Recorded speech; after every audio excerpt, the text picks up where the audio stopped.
Hey, yo, what's poppin'? It's your boy Nate Jackson here, Criterion Collection Reviewers, repping the 916 for Criterion. You know how we do. We back again with the box set by, you know who it is, the man, the one, the only, Theodor Dreyer! Yes, sir, we got these movies. Now, these people from the library don't know how to package these movies. This is what I got from Azusa. They ain't even give me no case for this. Look at this Day of Wrath. Shoot. Then we got Ordette tomorrow, and we got Gertrude on Tuesday, and we probably gonna do Carl Theodor My Miter on Wednesday.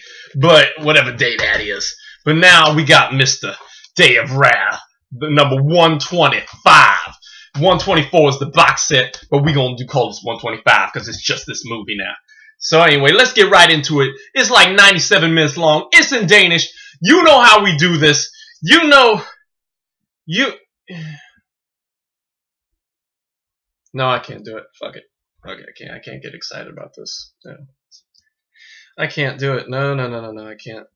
I tried. I told myself that I would just, if I went into this like feeling really excited and up about it, then I would love it, but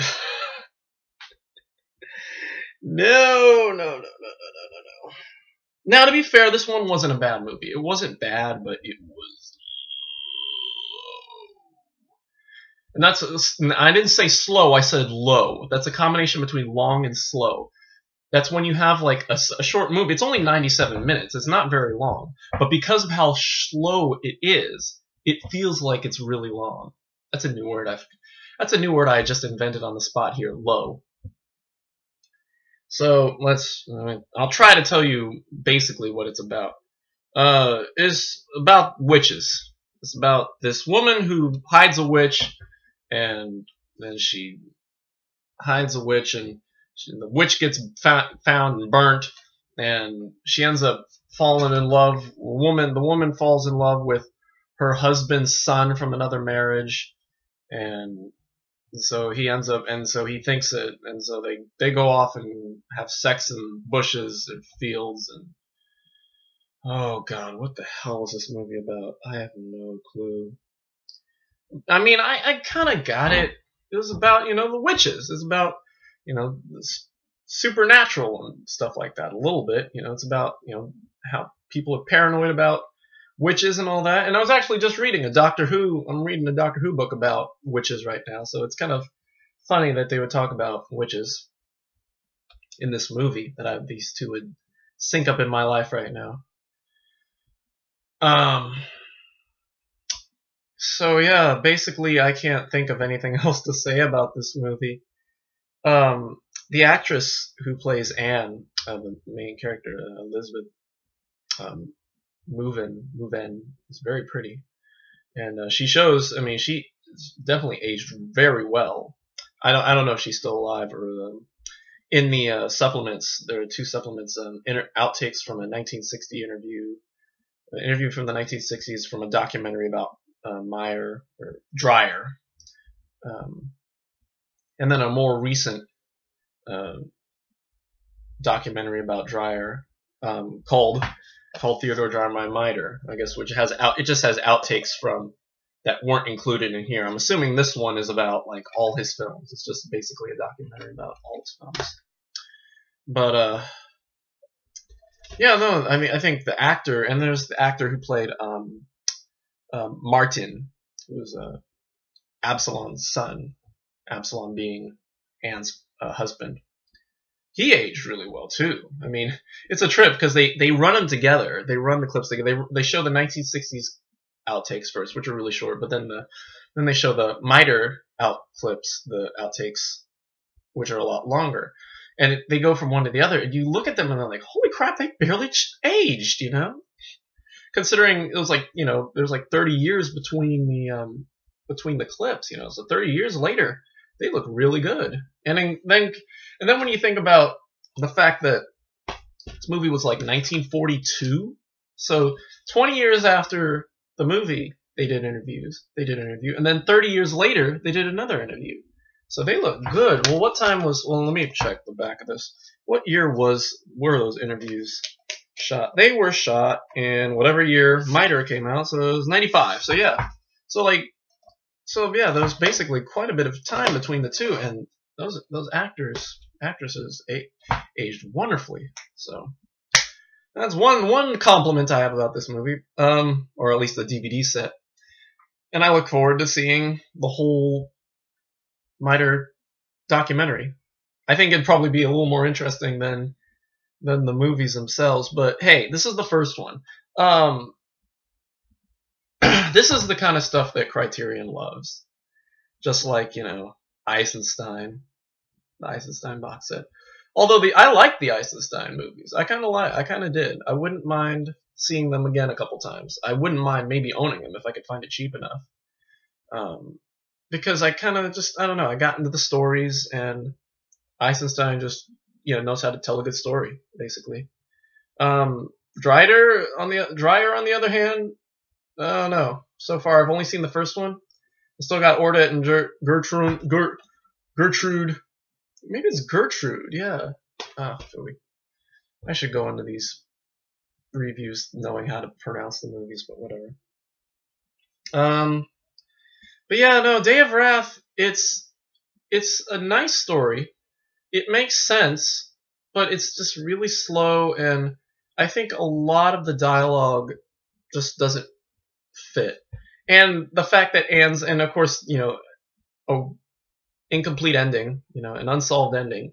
The fact that Anne's fate at the end is pretty much, unresolved is kind of course, upsetting. It's just like she just realizes that, that she killed him or whatever, or she killed Absalom or whatever, or didn't kill him or whatever.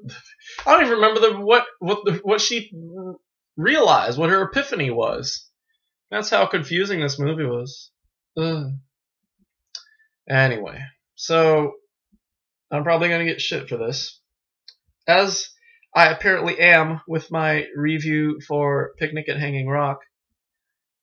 Why should I like that movie, guys? Seriously, I don't want to go on too much of a tangent, but I've been getting a lot of hate comments on my Picnic at Hanging Rock review, and I'm thinking, and I honestly, I still don't like it. I can remember it pretty well, and I don't remember liking a damn thing about it, so shut up. It's my opinion. Your opinion is yours. Now, I think now Day of Wrath, though. Let's get back to Day of Wrath. I'm gonna give this a C+. I'm gonna give it a C+. It's got a good plot and a good concept, but it's just really slow. It's just horrendously slow. And as also as a side note, I kind of wish that the translation would have moved a little slower. The translation of the opening song would have moved a little slower, because I was singing along. I know how to read that music, that style of music, those old motets or whatever they're called. I forget what they're called. And so, Criterion was just basically translating, showing the subtitles as you were reading them normally, It's like, rather than like put them up as if like in an opera, where you put them in until the line is over, and then when the next translated line pops up, they sing it. But, it was just like, it was reading it like a letter, And there were letters in, and they, basically just showed line after line after line, giving you enough time to hopefully read it, And that's what they should have, that's fine for there, but for the song, I want to sing along. So anyway.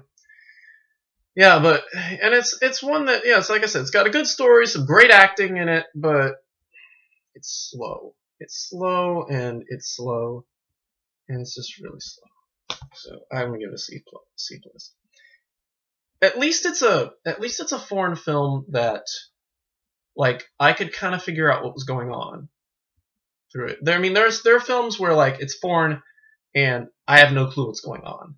Those are the ones that are just like, And it's weird that I would prefer to watch this, to get back to Picnic at Hanging Rock, I would prefer to watch this over Picnic at Hanging Rock any day. Because,